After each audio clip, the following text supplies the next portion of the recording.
We're going to pull back the curtain on the one commodity that fuels the world's second biggest economy, oil. Now, on the surface, the official story looks totally stable.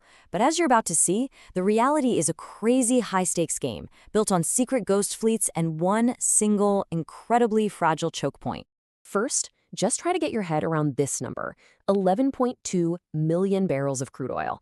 That's what China has to import every single day. It's an absolutely mind-boggling amount, and it's the lifeblood for their entire manufacturing economy. Everything runs on this constant, massive flow of oil. And that immediately brings up the two most important questions you can ask. So where is all this black gold actually coming from? And, maybe more importantly, how secure is that supply line really? I mean, what would happen if someone or something were to cut it off? Well, that's exactly what we're about to find out. Okay, so if you just look at the official numbers, the data that China reports, everything looks fine and dandy. It looks like a really smart, diverse portfolio of suppliers from all over the world. A picture of stability. So here's the official breakdown. You've got Russia at the top, which makes sense. Then the big Middle East players, Saudi Arabia and Iraq, no surprise there. But then look, you've got Malaysia way up there at number 3 with a huge 12% share. On paper, this looks great, right? But I'm telling you, this chart is hiding a massive secret. And this is where it gets really interesting. Because one of those numbers isn't just a little off. It's a flat-out lie. We are about to unmask a massive shadow operation that's keeping a huge part of China's economy running. So did you see the odd one out on that chart? The key that unravels this entire story is Malaysia. That 12% figure, it just makes absolutely no sense. And here's why. The math is just impossible. China's official records say they import about 1.4 million barrels of oil a day from Malaysia. Okay, but get this. Malaysia's entire national oil production is only about 565,000 barrels a day. So how in the world can they export more than double what they produce to just one country? The simple answer? They can't. It's impossible. That extra oil, almost a million barrels of it every day, isn't Malaysian at all. It's just being laundered, disguised as Malaysian, to hide where it's really coming from. And this is how they do it. It's a system known as the Ghost Fleet. It's a huge, shadowy network of oil tankers whose entire purpose is to move sanctioned oil from places like Iran and Venezuela under the radar. And it's not the big state-owned companies buying this stuff. No, this cheap, risky oil gets bought up by the smaller, independent teapot refineries, exactly the kind of businesses that would be the first to collapse in a crisis. The whole process is like something out of a spy movie. A tanker full of, say, Iranian oil sails to the coast of Malaysia. It meets up with another tanker, they both switch off their tracking transponders to go dark, and they perform a risky oil transfer right there in the open ocean. Then, the second ship sails off to China with a brand new cargo manifest that says crude oil from Malaysia. It's a shell game on the high seas. So, okay, problem number 1. A huge chunk of China's oil is coming from risky, sanctioned countries. But believe it or not, that's only half the story. There's another, even bigger vulnerability that has nothing to do with what the oil is, but how it gets there. It's all about geography.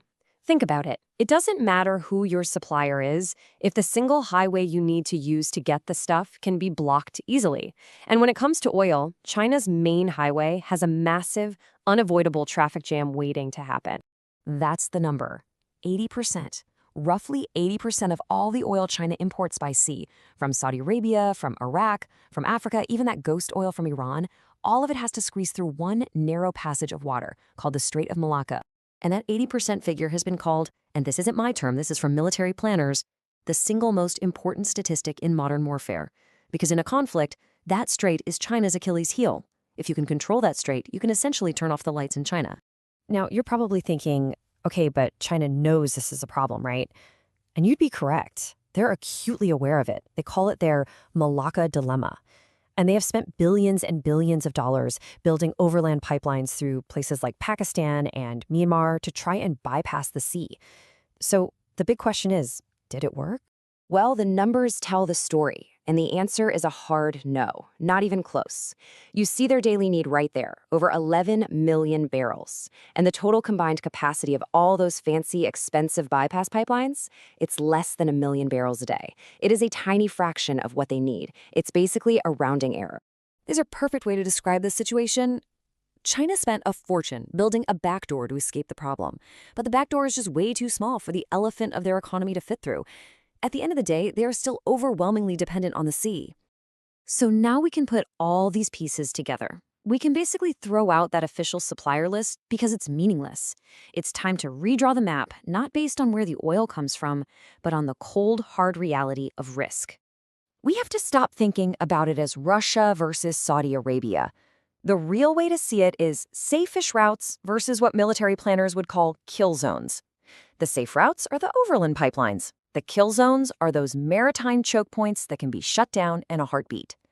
And this is the real picture of China's energy supply. About 20% of their oil comes in through relatively safe overland pipelines, mostly from Russia. But the other 80%, the vast, overwhelming majority, has to travel through those incredibly vulnerable maritime kill zones. So let's just boil it all down. When you look past the official data, China's oil lifeline is balanced on a knife's edge. It has 3 huge vulnerabilities. 1, they are secretly addicted to sanctioned oil from unstable places. 2, they are totally reliant on one single sea lane that can be blocked tomorrow. And 3, their expensive Plan B pipeline projects have so far failed to solve the problem.